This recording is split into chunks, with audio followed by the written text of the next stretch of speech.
We'll break it down slowly. A big hour tonight. The corrupt, Trump-hating news media, they are dusting off their tinfoil hats, fueling up their black helicopters, and are running absolutely wild with baseless conspiracy theories about President Trump and his great health report. We're going to cover the out-of-control media and this bias. We do it regularly on the program, but this is now insane. This is a new level. So Dr. Ronny Jackson, he briefed the media on the results of the president's extensive medical exams. What did he find? A president in excellent health. Dr. Jackson is also saying the president that he did so well in a cognitive test, and he has normal, perfect neurological functions. No early onset on Alzheimer's or dementia. Now, of course, this did not fit the media and their preconceived fake news narrative that President Trump is crazy, suffering from dementia, early onset, and is mentally unfit to serve, which means in their twisted minds, he needs to be thrown out of office. For 49 long minutes, the media breathlessly, hysterically asking the president's doctor about his mental fitness. They couldn't believe the answers they were getting. He asked for the cognitive test. It's one of the best tests out there. And he passed it perfectly, 30 out of 30. This is something they have been obsessing over. You're going to enjoy this. Watch. Can you assess the president's mental fitness for office? The president appeared to slur his words while giving an address. Did you look into what the cause of that might have been at all? Are you ruling out things like early onset Alzheimer's? Are you looking at dementia-like symptoms? On what basis would you, and this is just a philosophical question, advise the cabinet that the president is unable to discharge his duties?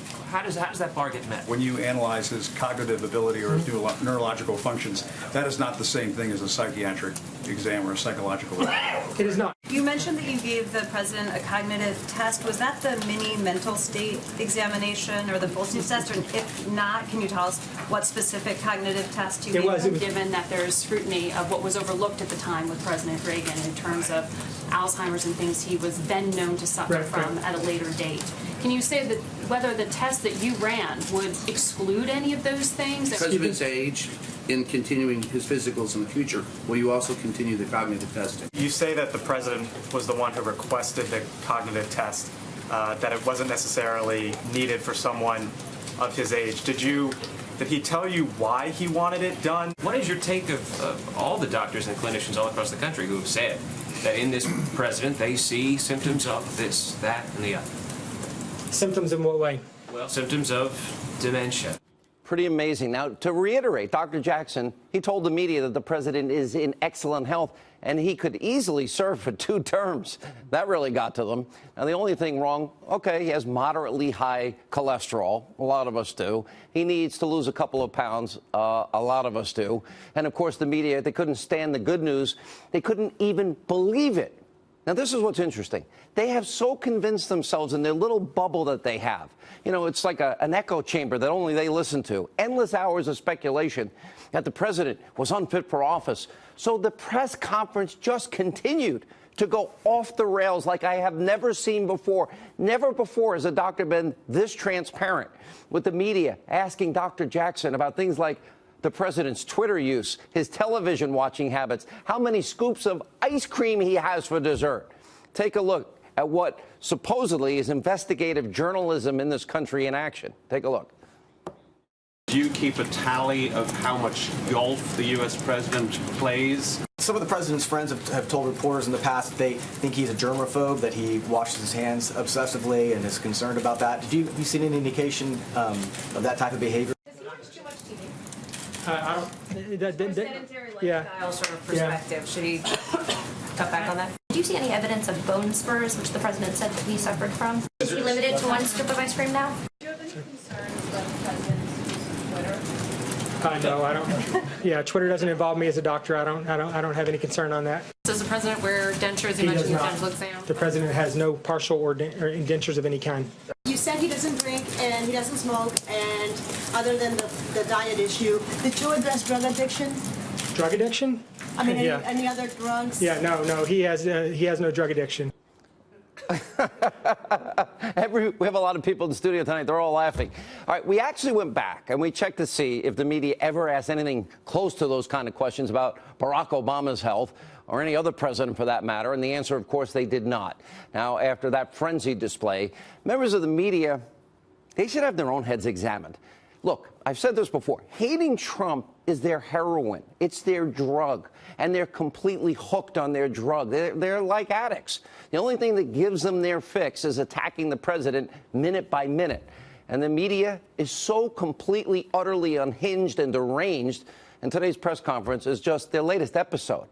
Now, ever since President Trump announced his candidacy, you have the blind sheep in the liberal media who live in their own little bubble and bounce their own recycled talking points in their own little echo chamber. They've been rushing to create a new crisis after a new crisis after a new crisis. And their recent hyperventilation has reached extreme levels, even for their pathetically low standards, by the way. It's one crisis, one panic, one total meltdown after another where they repeat the exact same words, meaning NBC, ABC, CBS, New York Times, Washington Post. They use the same commentary until something better can be blown out of proportion comes along. And for the last couple of weeks, let's see, the media's schizophrenia has been on full display. It's gone from a year of saying President Trump colluded with Russians, there's no evidence, to President Trump is going to start a nuclear war. They're not mad that it was, in fact, Bill Clinton that gave North Korea billions and promised it's going to be a good deal for American people. To the media being BFFs with Steve Bannon, you know, they were friends for at least 3 days because he made comments that they liked for once, and then giddiness over Bannon's comments in Michael Wolff's phony book. Now, this is the narrative that now it's Trump's crazy. We should invoke the 25th Amendment. We'll use that to throw him out of office. Russia didn't work. Take a look at this insane coverage that you're getting. And I tell you, media is dead. I told you in 2007. I was more right than I ever dreamed. Take a look.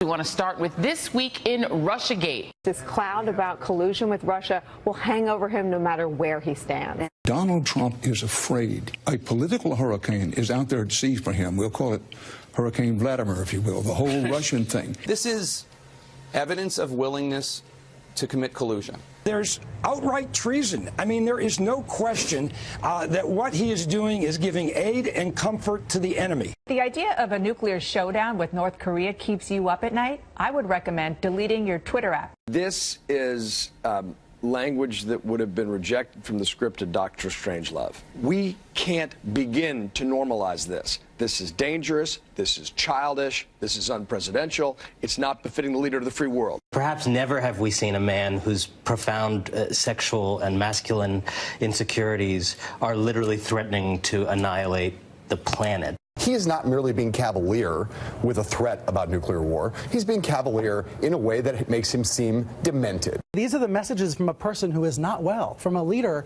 who is not fit for office. None of this normal, none of this acceptable, none of this, frankly, stable behavior. Return now to the public rift that broke out today between President Trump and his former chief strategist, Steve Bannon. But if Bannon and Trump are getting divorced, who gets what? This is certainly Trump's kind of bye Felicia moment for Bannon. Wait, Dr. Humpty Dumpty and Dr. Anderson Cooper and Dr. Nicole Wallace. This is hard to keep up with. You see, if you watch really closely, this is how they do it. This is interesting. One person will say in their bubble, he's really demented. No, he's really, really demented. And then the next liberal will say, no, really, really, really demented. And they're talking to themselves. Get how they need their own examination? There's a reason the American people don't watch a lot of these fake news networks.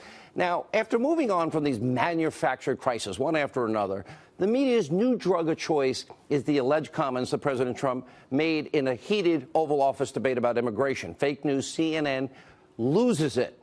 They need some help. They need some psychiatric help.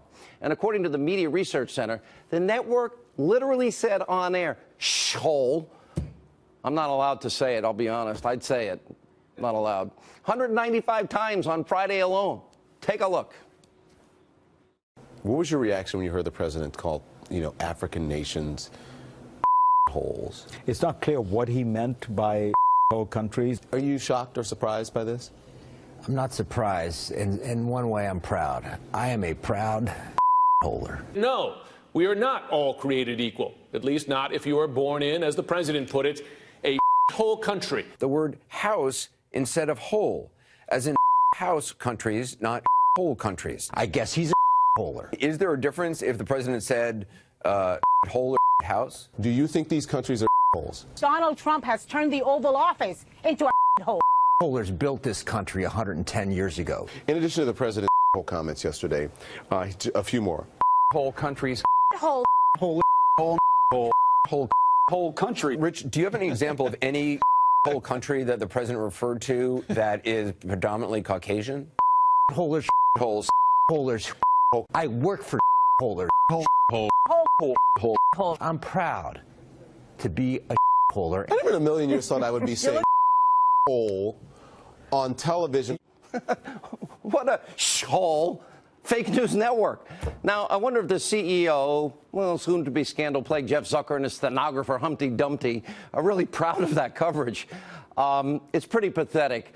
Maybe I need to do a public service. Maybe I need to send CNN over a case of Xanax if I can get it legally. And since the media, led by the highly esteemed Drs. Joe Scarborough and his soon-to-be bride, Dr. Mika Brzezinski, since they love to diagnose the president even though they have zero medical qualifications, all right, let me play the same game. I'll step into their echo chamber for a minute, and I'll play their game. Here's Dr. Hannity's prescription tonight. All of you in the fake news network, you desperately, trust me, need psychiatric help. You are all out of touch with reality and suffering from delusional groupthink about the president. And if for some reason you overpaid lazy so-called journalists can't pay for it, I'll help you because I'm probably paid more, and I'll offer assistance. And also tonight, everything that we have been telling you, let's get serious for a minute, is now starting to play out. This is the serious side. They don't talk about forgotten men and women. And by the way, this isn't about me being right, the show being right, even though we are clearly, the team that we have assembled here, the only ones in the media talking about it. It's about what's right for the country. It's about our Constitution. This is what's serious about it. What's right for the rule of law, equal justice under the law. We have been unpeeling the layers of that onion.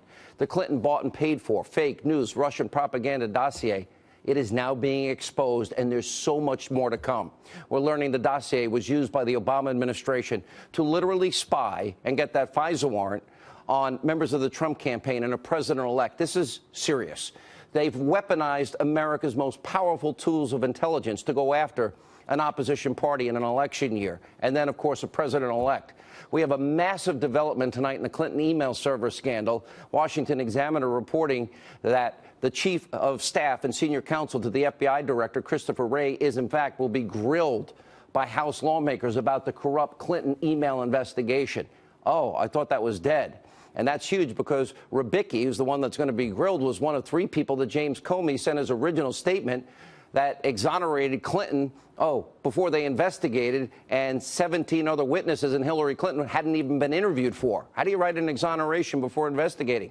Yeah, this is serious. The same statement where Comey and his minions changed the word twice from the legal standard, gross negligence, which would mean Hillary Clinton broke the law, and actually put in there that, foreign entities got a hold of this. And then they changed it to extreme carelessness. And they used as a justification all of this to let Clinton walk free. We know she committed felonies. That's serious if we have equal justice under the law. And then Comey and his little minions also altered the original conclusion. It was reasonably likely that Clinton's server stored in the bathroom of a mom-and-pop shop closet was hacked by hostile actors. Top secret, classified, special access program information, all hacked. And yet the fix is in before they investigate. And now we're learning more and more about how top officials at the FBI covered up evidence that Hillary Clinton committed crimes and put our national security, your national security, at risk. And just like with everything else we have been telling you that the media ignores, it is only the start of much bigger things that will be coming. I promise you. This will rival the worst scandals by far in American history. It's that severe. And there's other breaking news tonight. Sarah Carter reporting the Fusion GPS, the firm that Clinton bought and paid for the fake news Russian dossier that was used to get the FISA warrant, to dig up dirt on President Trump, candidate Trump. Well, what is unclear is who is paying for it now. We know Hillary Clinton, the DNC, she controlled, shelled out $12 million to fund Fusion GPS, to pay for those Russian lies. They wanted to influence the election. After all, they stole the primary from poor Bernie and his supporters. And sources are telling me tonight that if the information is about the dossier, if it's related to the public, this is what I was told. It will shock the conscience of law-abiding Americans in the entire country. That's how serious it is, as the media makes fools of themselves every night. And we're hoping that you, the American people, that you will get to see everything. because I am told when you do, it will blow you away. The real Russian scandal will finally be exposed.